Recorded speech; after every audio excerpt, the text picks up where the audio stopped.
jag. I'm cursed with swag. Ain't nothing worse than that. That hurt, that tax. They try and take like half. Yachty, SA, get your hand up out of my bag. Look, my dad, I still ain't call him back. My pad, a pen bought me that. Then I spaz in your comment section. I black. My bad, my account must have got hacked. I know you mad, I ain't mean it. Ay, yeah. Cause I ain't text you back, but I tweeted. Ay, yeah, my bro, I know that you had to see it. Cause you send emoji faces all mad to my DM. Look, your t-shirt got rock and roll. You don't listen no rock and roll. I'm about peace like adios. My shirt off, that soccer goes. Run the track, mama knows. All Adidas on me. Oh, you holier than thou? I tell Jesus on me. Judo, chopstick. Judo, drop kick. Oh my goodness. All right.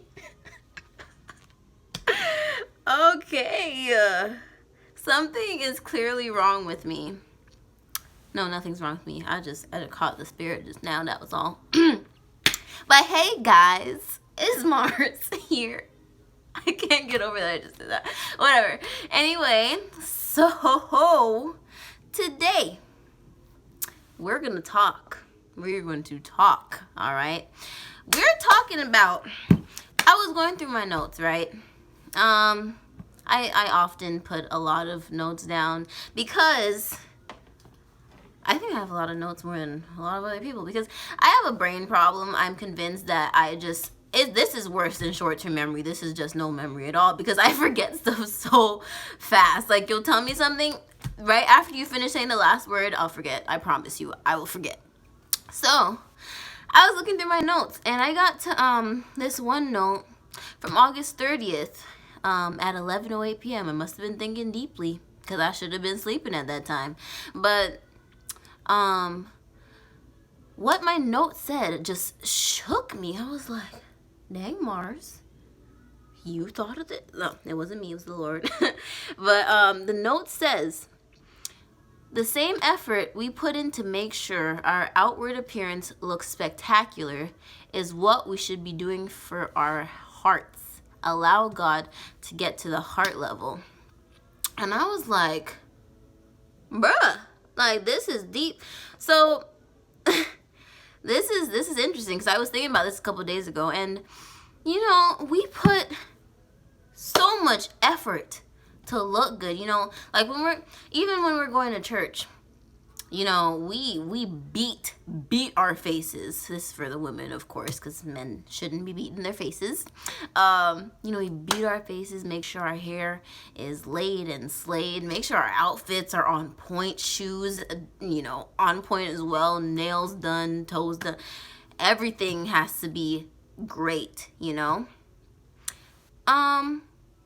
But you know what I've noticed is that the people who look the best at church, often their insides are not too copacetic. It's it's interesting because this used to be me. I use myself as an example a lot of times because it helps me to be humble. So you're gonna hear me do that a lot. But I know I used to be a person who, like, I made sure I looked like I wasn't going to church looking like no hobo, okay? But at that time, my heart was not too great, you know? I held a lot of hate for a lot of people.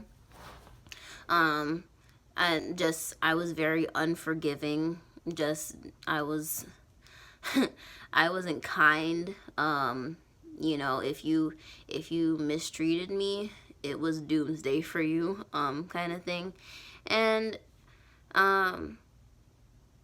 I was, at that time I was telling a lot of people like, oh, I'm going to be a missionary in a couple of years, and then I'm going to go to school after that to be a Bible teacher and probably going to have some theology in there, and just talking about all this high and mighty stuff that I was going to be doing. But inside, I hated so many people.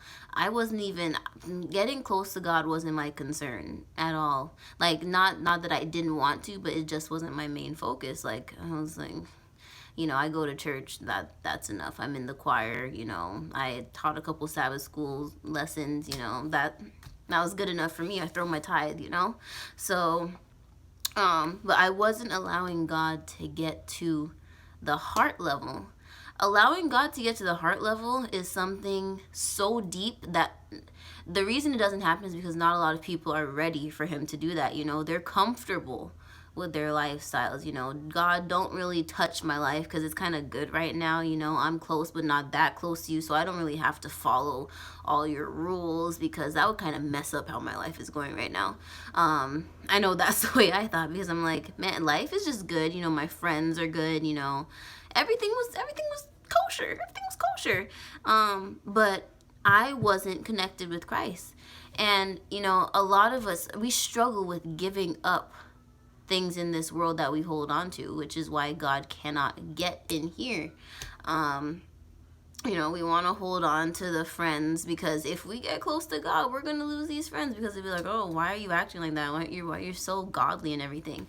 And that was one of my major problems because I was already homeschooled. So I had to make extra effort to make friends. And when I did have that good friendship group, like I was just like, when my life started, kind of turning, something inside of me didn't feel right. And I'm like, if I'm gonna be a missionary, and I plan to do all these spiritual things, then something's gonna have to change because I can't. I was on the fence, I was right on the middle. I had one foot in the world, one foot, kind of thing. So. But when my life started kind of turning around, which I'll have to do in another video to tell you guys how my life turned around and I got closer to Jesus. But when that started happening, my friends literally would call me the Jesus girl. And it bothered me in the beginning because I'm like, it's not that I'm like, you don't have to call me that. Like, I'm just trying to get closer to Jesus. Like, you don't have to put a label on me for that, This fly tripping, bro. Anyway, so they started calling me Jesus girl, God girl, God's wife, the Bible girl, all kinds of stuff, because I was extra close to God. And it bothered me in the beginning, but after a while I'm like, call me Jesus girl, call me God girl, because that's what I'm striving to be, and after I opened up myself and I said, God, I just want to change. I was tired of just normal living, just going to church to go to church, just sitting in Sabbath school just to sit there, like I wanted something else. And when I opened up myself to God and asked him to just do whatever you want, just take me, change me, do whatever you want. I don't care. I'm tired of this form. And that's when he started chiseling away. And the chiseling process hurts, y'all. Like, I'm just going to let you know that right now. Chiseling hurts. The pruning hurts because he will start cutting, snipping off, chopping off things that you are holding on to and you've been holding on to for years. And it hurts because when you've been holding on to something your whole life, to let it go, you're like no, like, don't. So when he started that pruning process in me, oh my goodness, it was painful. And it will be painful because that's our human nature. That's how we were, how when Satan tried to take us over and put us into bondage, we were holding on to everything, and everything in this world that is not going to get us closer to God. So when I started allowing God to get to the heart level and go through this pruning process,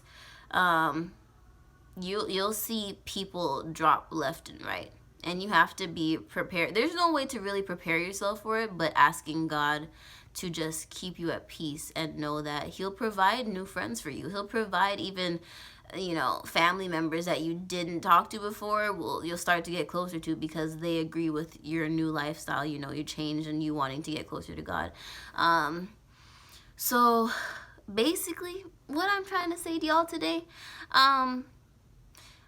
open up yourself to God and just let him work, and allow him to prune you, to snip off all the things you've been holding on to, all the unnecessaries, because it's not worth it in the end. You'll realize that, wow, I used to actually really hold on to that and hold on to this person and stuff, and you'll realize that that wasn't for you.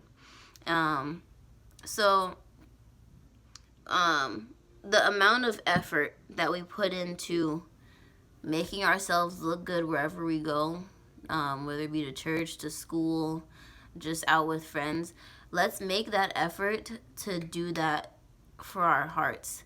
And the first step is allowing God to work on your heart, and from there, your inward appearance will start to come out onto the outside, and you won't even need to really make all the effort you were doing for your outward appearance, because God's light and everything else that he brings will just make you into this beautiful human being that people will just be attracted to. People you didn't think that you were going to be friends with, they're going to be your friends. People will just be attracted to you, and you'll be like, wow, like you didn't even have to do anything. You didn't have to make that extra effort to find friends that you could fit in with.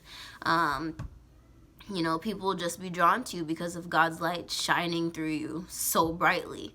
So, let's just allow God to work on us, work on our hearts, chisel away everything that we don't need, and pray for that, because it's really something that we should do a lot more. So yeah, that was my word from my notes. And I hope you guys have a great rest of your week, and that the Lord continues to bless you. And we will end with this. Hey,